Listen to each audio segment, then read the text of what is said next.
This is a production by One and All Media. For more, head to oneandall.media. We've started this new series called The Cross Before Me because the cross impacts every area of your life. It's not just a religious symbol or a Christian symbol. The cross will give you everything that you're ultimately looking for. You say, really, Pastor Jeff, will it give me money? Money's not what you're after. What you're really after is security. Will the cross give you that? Yes. When you truly understand it, that's how you're going to get the freedom to live a courageous life. Today with Jeff Vines, pastor, apologist, and Bible teacher.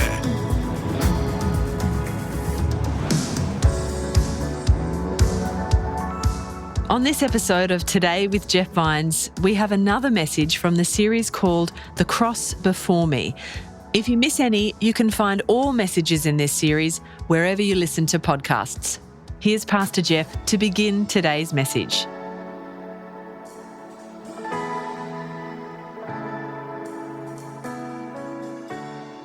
Let me ask you a question as we get started this weekend. Do you ever stop and think just for a moment in the busyness of your life, what is it that you really want? What is it that you're really after? Not all the things that you do that you think are going to give you something, but underneath all of that, what is it that you're really after? Now, evidently, whatever it is that you're after, you don't have. Because social theorists tell us that, especially in America, in the West, we are the most discontent that we've ever been. We are the most discontent generation. And which is ironic since we're the most affluent of any generation previous. And yet we're the most unhappy. So there's obviously something that we don't have that we're looking for. And we're very discontent. And according to the theorists, we're discontent in numerous areas. Economically, we're not happy. Psychologically, we're not happy. Politically, we're miserable. In fact, what do you believe? What name do you believe was the number one write-in vote of the last election? Now, a write-in vote is if you don't like either candidate, you write in someone's name. I'm going to give you multiple choice, all right? You've got 5 choices here, and you kind of think about which one do you think was the most popular write-in. Number 1, Mickey Mouse. Now, all of these are written in, by the way. These are not just made up. But which one is the most popular? Number 2, Jesus Christ. Number 3, Vladimir Putin. Number 4, Harry Potter. And number 5, nobody. Now, who do you think was the most popular write-in name? And the answer, believe it or not, is Jesus Christ. I would have never guessed that. Evidently, our expectations are incredibly high. Now think about this just for a moment. What is it? I'm starting to ask the question. You should ask, what do you want? What is it that you really, way down deep inside, you may not even be able to identify? What is it that you want? And the social theorists who've done research on this for the last 50 years tell you that what you're really after is freedom. Now, it's not the kind of freedom where you do whatever you want all the time, because we've wised up on this, and I'm glad to hear this. We know now that just doesn't work. Life would be unlivable if everybody did what they wanted to do. And besides that, there's an internal contradiction in your freedoms. Like 2 freedoms that you want to have will contradict, so you have to choose between the 2. The example I've used in the past is, if it were up to me, I would eat cheeseburgers and donuts every day of my life. I would. And coffee and chocolate. That would be my diet. But if I want to live a long life so that I can spend time with my granddaughter, I can't do both of those. Now, if this was your granddaughter right here, would you not want to spend a long, long time with this little thing? So this is little Ada. So I have to make a decision between the 2. I can't have both. So freedom, we're wise enough now to know that it's not doing whatever you want, whenever you want. And there's an external contradiction too. For instance, if I can't talk on my cell phone during the movie. People do. They should be in Leavenworth. They do, but those 2 freedoms contradict each other. The type of freedom that we're after, we are told, is the freedom to enjoy life and all of its goodness without the worry of the badness, of the anxiety, the stress, and all the fear that comes with it. So the freedom we want is to have relationships without the fear of loss, or travel without the fear of disease, or work without the fear of job loss, or earning an income without the fear of not having enough. So we've realized, I guess, how fragile we are, and we don't like it. We're used to having everything that we want. Now we want this. We want the freedom to do whatever we want without any damage or fear of damage to the things that matter most to us. Now, if this is the type of freedom that we want, I want you to hear me on this. If this is the type of freedom you want, that where you go through life with courage and vitality, and you enjoy all the good things, and you know there's plenty of them, without this constant fear and anxiety and stress about what could go wrong with your job, with your family, with your children, whatever it is, there's only one way to do that. And I am not being facetious, and I'm not trying to be cute. This is not platitudinal. This is reality. The only way that you can have that kind of freedom, if that's what we really want, is through the cross of Jesus Christ. Because the cross of Jesus Christ offers you a radical freedom. And we've started this new series called The Cross Before Me, because the cross impacts every area of your life. It's not just a religious symbol or a Christian symbol. The cross will give you everything that you're ultimately looking for. You say, really, Pastor Jeff, will it give me money? Money's not what you're after. What you're really after is security. Will the cross give you that? Yes. When you truly understand it, that's how you're going to get the freedom to live a courageous life. You know, I love telling the story because it's a true story. It didn't happen to me. But there's a pastor, a famous pastor, who was downtown LA. He was speaking downtown LA, and then he went to a restaurant with some guys, and he thought, man, I'm going to hang out with these guys and see what downtown LA is like. And then they go into a restaurant and then a bar to have a few drinks. I don't know why, but this is what happens. He walks out at 2:30 in the morning. So he stayed a little longer than he wanted to try to connect with these guys. And as he walks out, over to his left, he sees two guys beating up another guy. I mean, they're really pulverizing this guy. Now, as a pastor, he knows he can't just ignore it. He's got to do something to protect this guy. So he musters up some courage and he looks over and he says, hey, you guys, stop that. You can just hear a pastor saying that, can't you? Hey, you guys, stop that. And of course, these two thugs looked at him like they were, and then suddenly he said it again. I told you, stop that. And their eyes, fearful, just fearful. A look of horror. And then they started to back away from this pastor. Then they ran away. The pastor, seeing that happen, just felt extremely courageous and said, and don't come back again. And then he turned to walk away, and he ran into Mongo, the 6'8", 285-pound bouncer of the club that they were just in. And they weren't afraid of him, they were afraid of Mongo. Now, what would it be like to go through life with someone bigger than Mongo on your side? But you have to understand, are you saying, Pastor Jeff, that if I get in a fight, Jesus is going to beat the guy up? No, you're missing the point. Until you understand what the cross is really about, you'll never be able to live a life of freedom, no anxiety, no depression, no stress, and you just go through life enjoying all the good stuff without being overwhelmed by all the things that could happen. To do that, you have to understand, first of all, the two primary responses people give to the cross and why, okay? Two primary responses. And remember, we're talking about the most recognized, respected symbol in the world. More recognizable than Nike, more than Apple, more than Google, more than Yahoo. So first, the response to the cross, especially in the West, is that you have a group of people, a large group of people who are offended by the very idea. There was a young lady in New Zealand when I was ministering there. She had been educated at a private school, and now she was educating. She was a professor in a very highly respected academic-wise school, university. And I noticed every time we were together, and we were together often because we had a mutual friend. So anytime our mutual friend had a dinner party or had a gathering, we were both there. And I noticed that every time she saw me, she kind of had this disdain for me. And I didn't know why, because we'd never even spoken. And so finally one day I was alone with her in the kitchen while everyone was eating, and I just asked her, I said, hey, would you mind telling me, do you have a problem? He goes, yeah, you're one of those. And I said, what? You're a Christian. I said, well, tell me the problem that you have with Jesus. Is it his compassion? Is it his forgiveness? His care for the poor? His demand that all people be treated equally with respect and dignity? What is your problem with Jesus? She said, I don't like his cross. Now in 1 Corinthians, Paul said this would happen. He said, but we preach Christ crucified, a stumbling block to the Jews and foolishness to the Gentiles. She says, Jeff, I'll tell you what I don't like. I don't like the cross. It's offensive to me. The cross has always been offensive, and it always will be. And historically, it's the self-proclaimed intellectuals who've been offended. The educated classes have found that the gospel is incredibly offensive. This visceral hostility, not to Jesus. Oh no, Jesus, good man, good teacher, but to the cross of Jesus.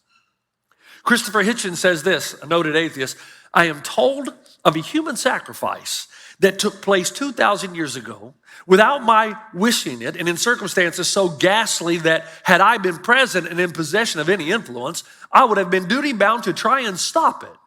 In consequence of this murder, my own manifold sins are forgiven me and I may hope to enjoy eternal life.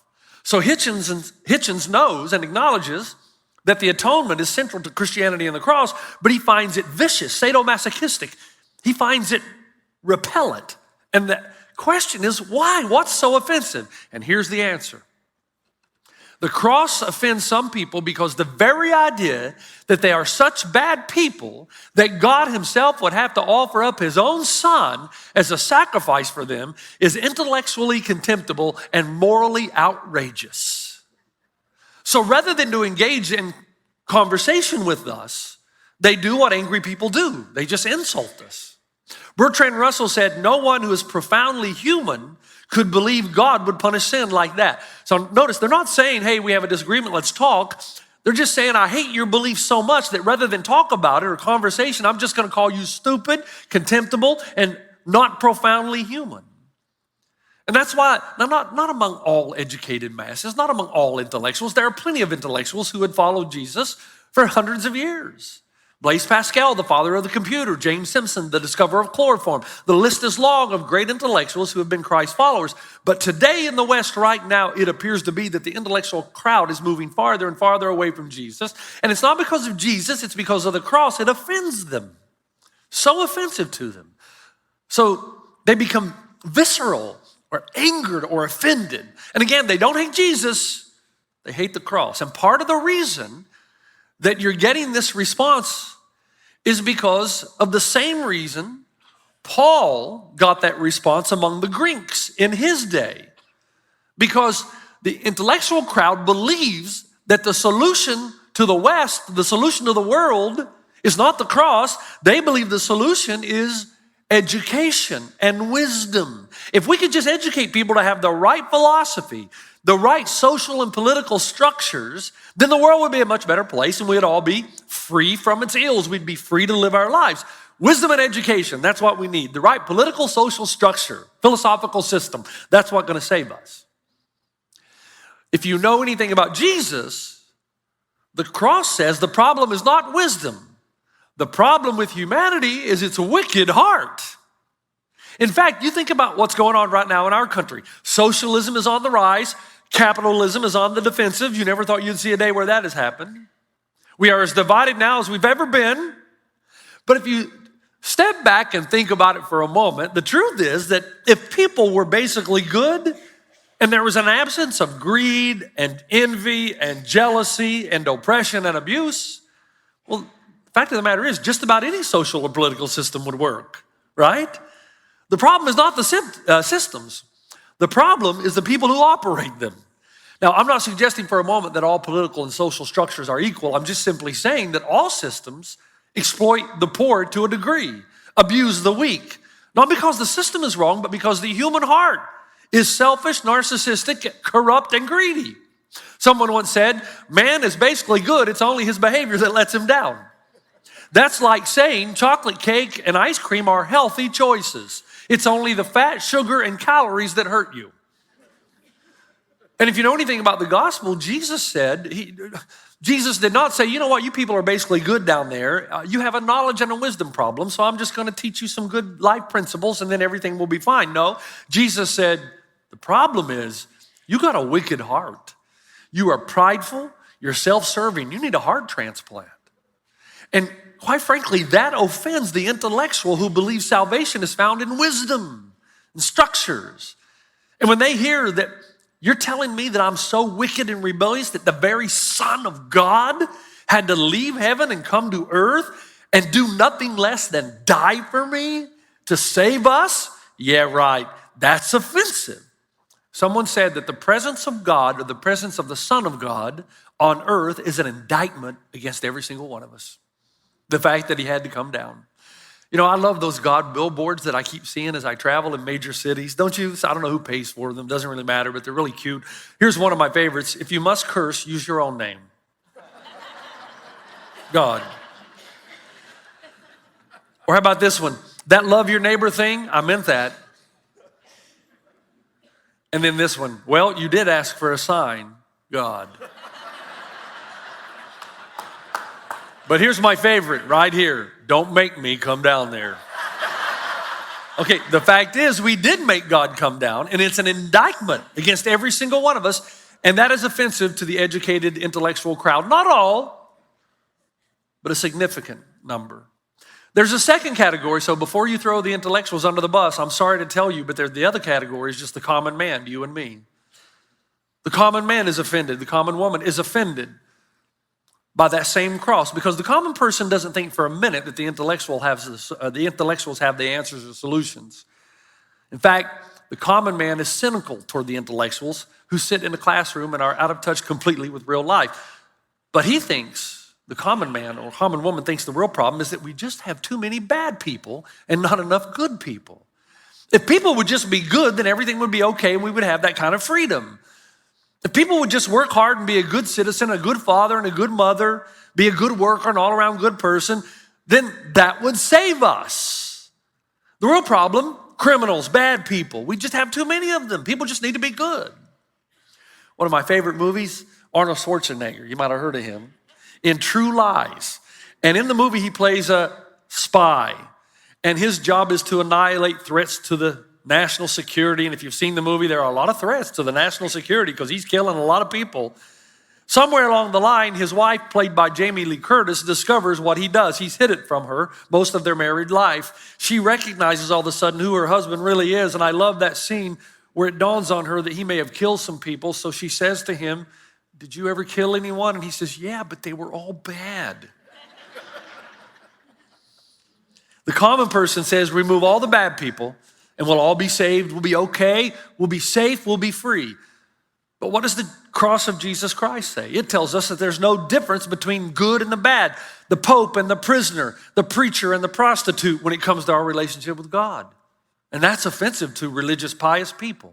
In fact, Romans 3 says this, there is no difference between Jew and Gentile, for all have sinned and fall short of the glory of God. No difference between the common man and the intellectual. We're all in the same boat.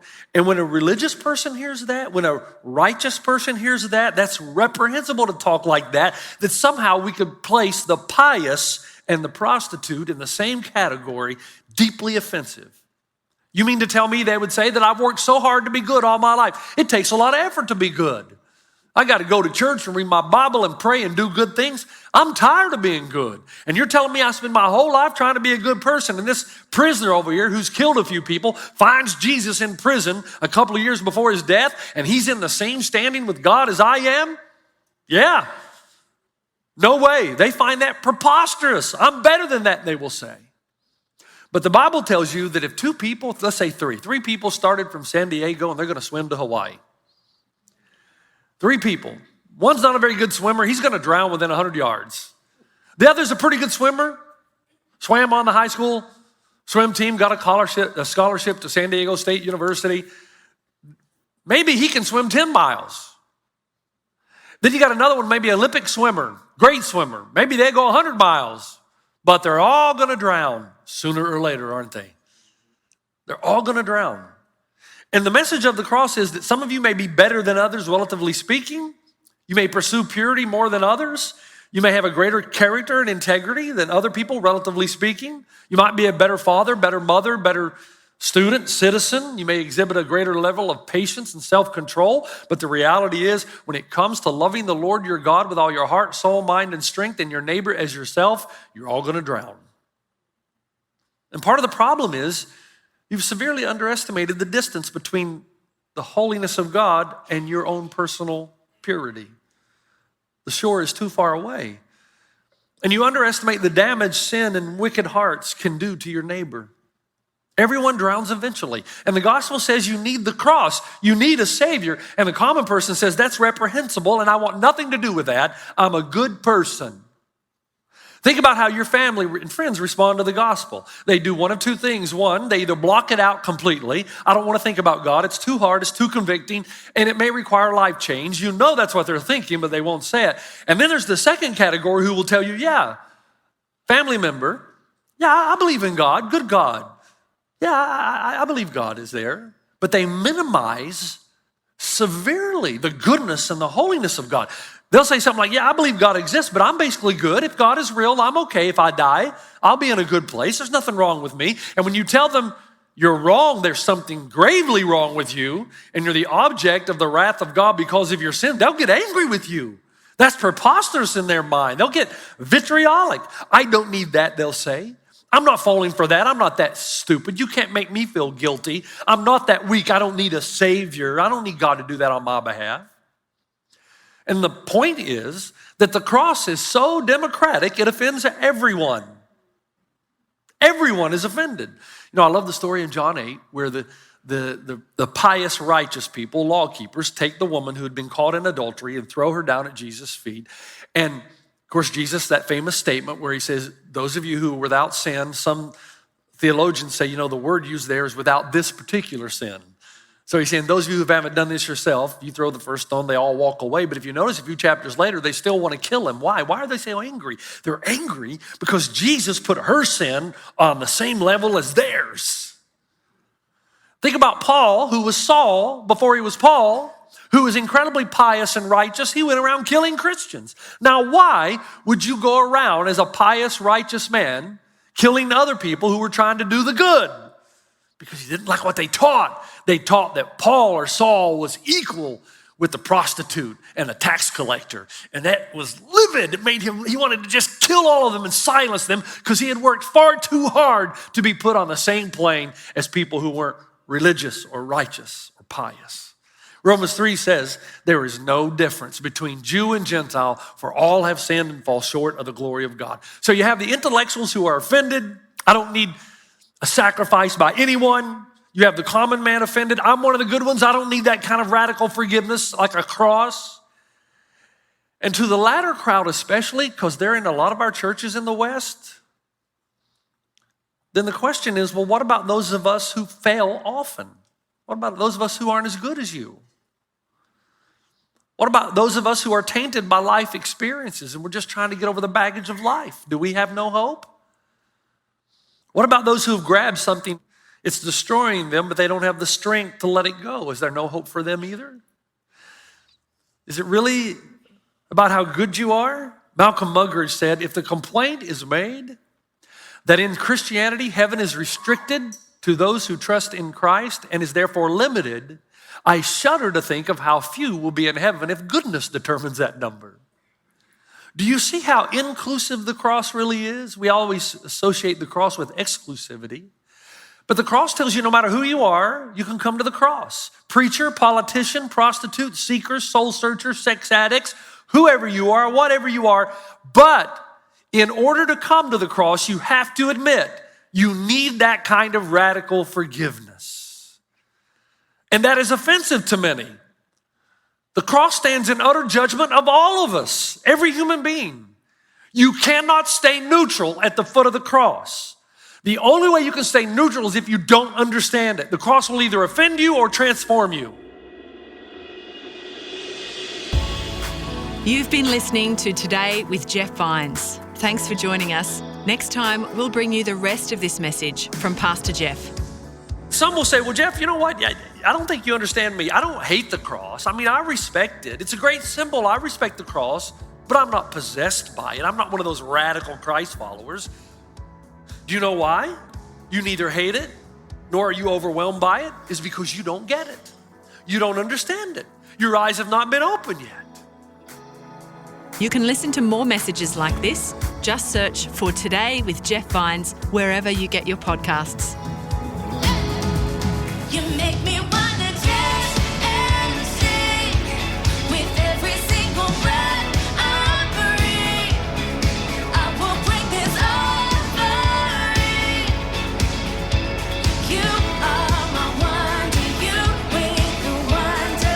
Today. Today with Jeff Vines. This is a production by One and All Media. For more, head to oneandall.media.